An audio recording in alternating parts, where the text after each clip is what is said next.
Chapter 12. Is Daksh hypnotized by Misha? The next morning, Misha was enjoying her sleep with pleasant weather outside and the sweet breeze was blowing her hair lightly.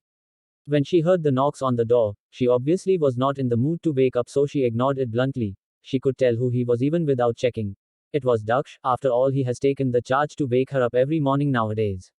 She has already given him her passcode and keys, but he still insists to knock before coming.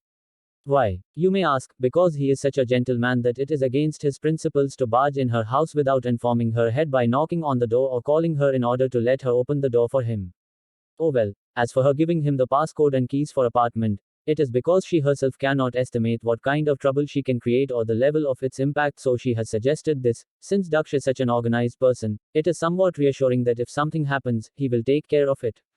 Also, as to why this gentleman Daksh has accepted this weird preposition will be disclosed when their initial encounters will be described in the upcoming chapters. Daksh was knocking for a while now and then finally he used the keys to open the apartment door and entered the room, where Misha was laying on her bed with her loose hair scattered on one side of her and the mild wind was playing with her ringlets on her cheeks.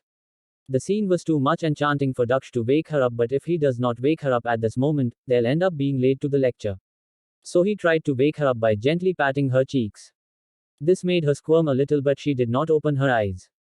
Then Daksh snatched her quilt abruptly and tickled her feet. She woke up by it and shouted, "What is wrong with you, Daksh? Why are you not letting me sleep peacefully?" She snatched back her quilt and laid back to sleep more.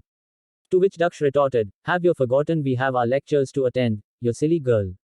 If you don't get ready now, don't blame me for getting late, okay?" Daksh, if you really want me to attend lectures today, put me in my bathtub, will you? Then I'll wake up for sure, okay? Misha said sarcastically as she knew how much of a principle-driven gentleman he is. The next moment she felt herself like floating. For a second she thought maybe she got her flying power back, but soon she realized the hands lifting her up. It was Daksh who has lifted her up in princess style. He was such a muscular and huge guy that lifting her up looked like a piece of cake for him. But usually he is quite restrained, but made him be this forward today. She abruptly opened her eyes and shouted, "What are you doing, Daksh?" And with a splash sound, Daksh thrown her in the bathtub. Misha couldn't believe what just happened and said, You, and she suddenly stopped and her expressions changed from irritation to satisfaction. Wait, is it that I have hypnotized Daksh in my drowsiness without giving much thought? This might be the case, otherwise why would he be this upfront and blunt, right? Wow, yeah, I really got my hypnotism power back, she thought in her head. And she then rubbed Daksh's head instead of scolding him.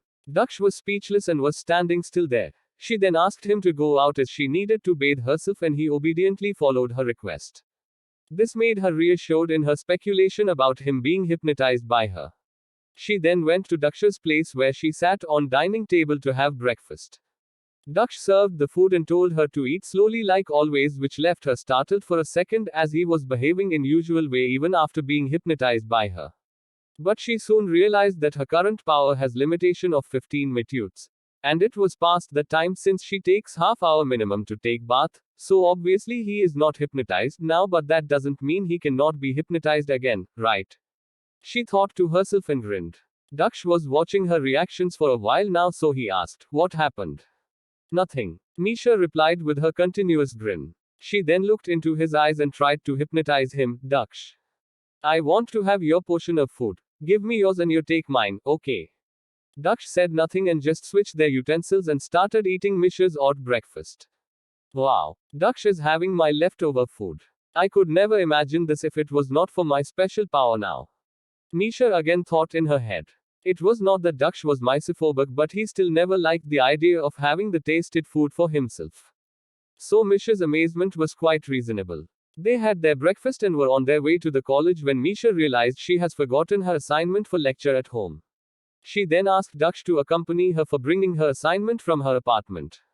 They reached at Misha's place and she took her assignment with a sigh of relief, because without assignment as well her lecturer would have forced her to recite the poem along with dancing. It is a funny but scary punishment designed by that lecturer to punish students for any kind of mistakes they make in her lecture.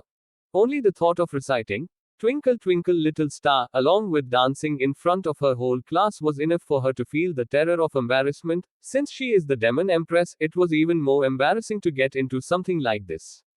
Now that she had the assignment in her hand and there was still time for the lecture to start, she was feeling relieved, so her naughty side scratched her to do something fun. She ordered Daksh to lock her apartment door for her and he complied. On the way to college, she asked him to do multiple errands and chores like using bicycle instead of car for commuting, buying her cotton candy to eat and binding her shoelaces for her as she has cotton candy in hands. Daksh did this all without complaining. When they were coming back, she deliberately punctured the bicycle tires and ordered Daksh to lift that cycle up on his shoulder.